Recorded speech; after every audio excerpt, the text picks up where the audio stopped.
Hi, my name is Josh, And my name is Duncan. and welcome to Bibles, Brothers, and Bites. I got like giant, like, But those headphones are they have like massive. and I was so embarrassed. Okay, here we go. Ready? All right, we're good. We decided to start this kind of podcast show thing because we've been stuck at home for the past week, and quite frankly, I'm going a little bit crazy. So basically, what's gonna happen is for a little bit, Duncan and I are gonna be chit-chatting about things we've read and studied about 2 Corinthians, and so let's just get started. So this past week we looked at chapter 11 of the book of Corinthians, 2 Corinthians, right? And I don't know about you, but something interesting that I noticed right off the bat when we go to chapter 10 the week before that was that there was this sudden shift in tone because all the way from chapter 1 to chapter 9, Paul is sort of trying to reconcile with the Corinthians, and it's like things are going well. It seems like they're about to be back where they were when they first started the church, but then suddenly he strikes this very serious and kind of authoritative tone. And yeah, it all was very surprising to me, and it took me aback. But yeah, so like chapter 7 ends with the sections called Paul's Joy, and then 8's like, oh, given generously, commendation of Titus, collection for Christians, cheerful giver, and then all of a sudden Paul defends his ministry. Whoa, what's going on there? Yeah, I know. Just this sudden shift. So I was looking into it, and it's pretty interesting because there's different schools of thought as to what happened there. Some scholars think that this letter was written over a period of time.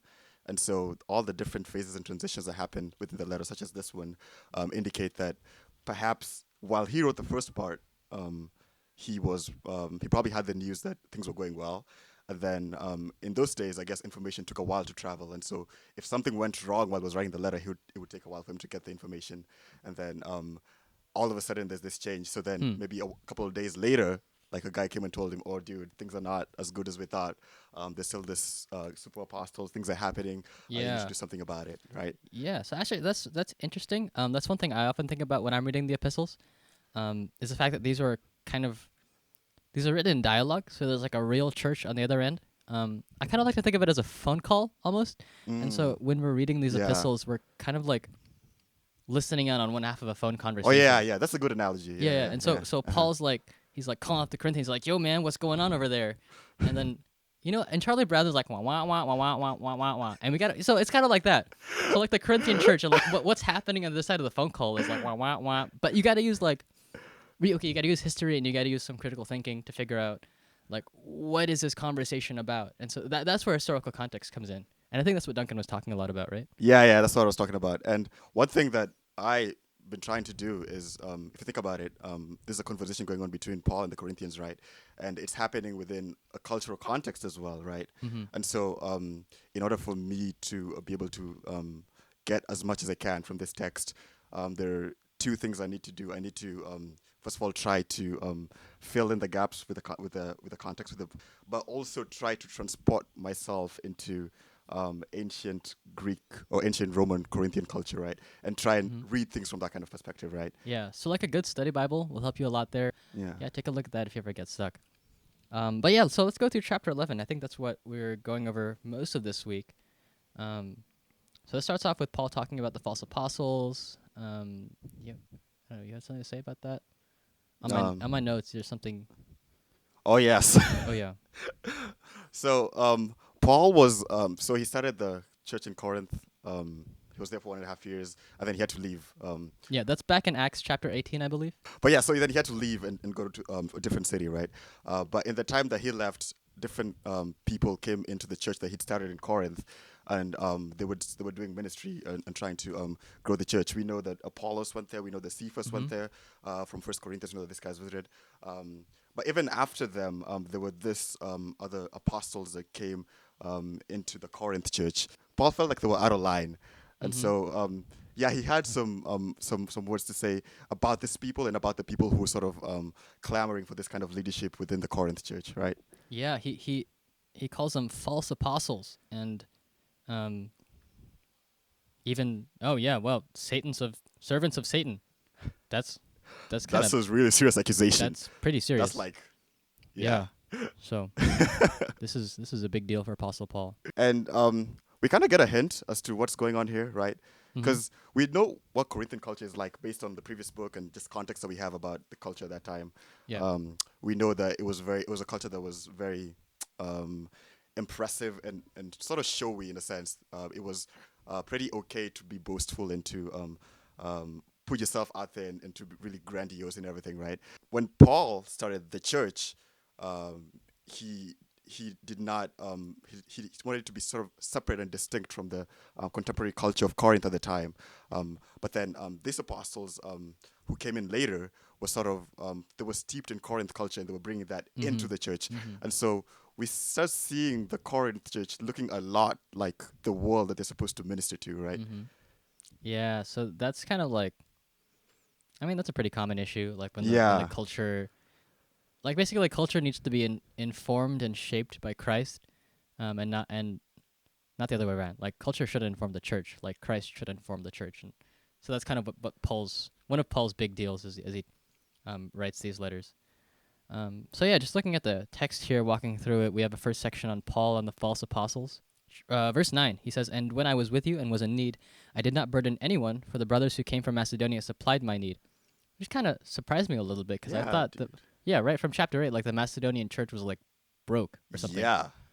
And yet they're here. And so like Corinth was a port city, so it was like stinking rich. It was happening in Corinth. Yeah, They were loaded. yeah, not in a good way though. Aphrodite, man. So yeah, but then these poor Macedonian brothers, like Paul's calling on them, or they're supporting Paul, so that he doesn't have to.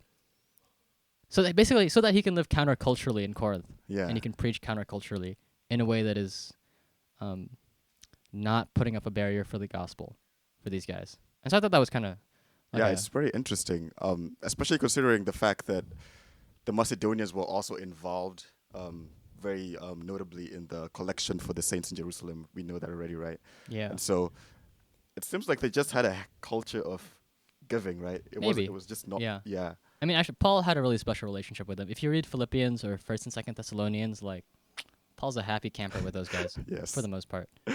But yeah, so moving down the chapter, and then it gets to the section about Paul's sufferings as an apostle. That's a section in the that's the section title in the ESV. And it basically starts boasting. Oh yeah. Yeah, that part's actually really interesting. I didn't realize this until recently. I was reading what's it called? A biography of Apostle Paul, where N.T. Wright basically has a bunch of commentaries. It's a on really history. good book, by the way. Yeah, we'll Highly read it. recommend. Yeah, and basically, so he points out that in Roman culture in that day, it was common for leaders to have like a resume, basically, that they would inscribe on stones and that they would tell everyone. So like a governor would have like his list of accomplishments, like, oh, on this day I raided this county and I was victorious, and then in this year I was made governor, and then this year I was made consul. And so they would talk about that really, and that would be like their big selling point. But then Paul, like he does this crazy thing where he turns that whole rhetoric on its head. And so basically he gives his resume here in verses 16 to the end of the chapter, and like it's a pretty crazy resume to have. Yeah. Talk about a life. Oh Like- my goodness. Like the thing, he doesn't list accomplishments. Okay, Yeah. he kind of does, but he doesn't. Like he talks about being shipwrecked 3 times. He talks about being stoned, beaten with rods 3 times, always in danger, and like he talks about being anxious and weak and indignant, and that's what he boasts about. Yeah, it's insane. Like to culminate this whole list, like the crowning jewel of Paul's resume here is at the end, where he says, "The God and Father of the Lord Jesus, he who is blessed forever, knows that I am not lying. At Damascus, the governor under King Aretas was guarding the city of Damascus in order to seize me, but I was let down in a basket through a window in the wall and escaped his hands." So basically, when I was first converted and in Damascus, when things got dangerous, I ran away. And that's the argument he employs against the super apostles. That he is such a weak and insufficient person. Yeah, that's a mic drop moment right there. Yeah. Yeah, when I read that, actually one of the things I was thinking about is what it feels like to be let down threw a basket like down the side of a wall. I realized it's a very helpless position to be Yeah, in. you need a big basket too. Yeah, that's one thing for sure. And like, I was just imagining like getting in the basket is an uncomfortable thing, and then you can't like as you're going down, you can't really look down because you might offset the balance and just fall off the basket. Oh yeah. And then you have to trust that the people who are like letting you down kind of know what they're doing and that they're still there. They might just like let you go. You have to trust that there's no one waiting for you down there to just like, I don't know, arrest you or like kill you or something. So Yeah. yeah, So it's a very helpless position to be in. that's pretty intense. Yeah. And actually, so I really appreciated N.T. Wright pointing out what Paul's saying and kind of just saying it, kind of pointing out what Paul's saying plainly, in language that's not so flowery or like Mm-hmm. commentatory. It's just kind of Paul. He's just saying what Paul's saying, and this whole kind of getting the historical picture of Paul and getting into kind of his mind and what was it like as he wrestled with the Corinthians, and as he experienced all of these things, like that brought him kind of down a little bit, not down, like What do you mean by that? like made him a little more. It helped me understand more of what it's like to be Apostle Paul. That whole thing, that whole like process of thinking about Apostle Paul as an historical character in his context and like what he must have been living through, that really humanizes him for me, I think. And that makes these letters that much more real, in a way even more powerful. I see. Yeah. So yeah, I kind of like what you said about how it humanizes him and how I guess for Apostle Paul this is his crowning moment.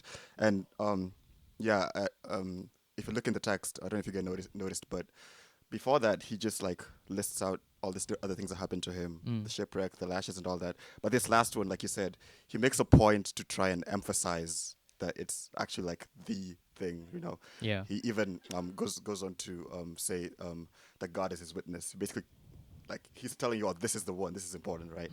And yeah, for Apostle Paul to think of this as his sort of crowning experience or crowning part of his ministry reminds me of another man whose ultimate crowning moment was also a great humiliation.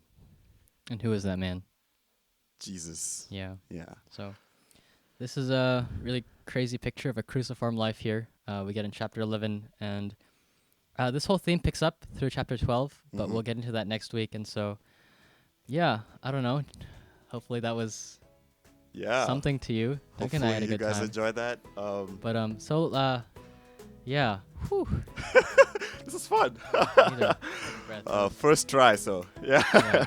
But anyways, okay, so you're probably wondering why we're calling it Bibles, Brothers, and Bites. So I think Bibles is pretty clear. This is the Bible. And then brothers, I mean, come on. Like brothers Right in here. Christ, right? Yeah. So Bites is the third part of our episode where we will take a bite of something that's been sitting on this table for the whole podcast. It's currently under a bandana. The mystery bite. The mystery bite. Duncan, ask me the question. Josh, Yes, Duncan? what is our bite for today? Today's bite is durian chips, straight from Thailand. We have a shout out to Nan Lionon if you're watching this. Ratanan. Hey. He shipped us a box of 6 of these packs. Hold on. 6 Thank of these you packs. so much.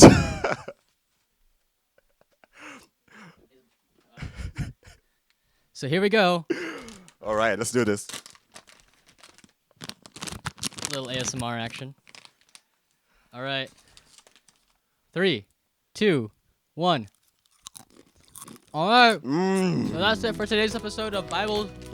Oh, wow, durian. Dude, they're pretty good. Brothers and Bites. All right. See you guys next week. Bye. Bye. Stay safe, stay indoors. Have a good one.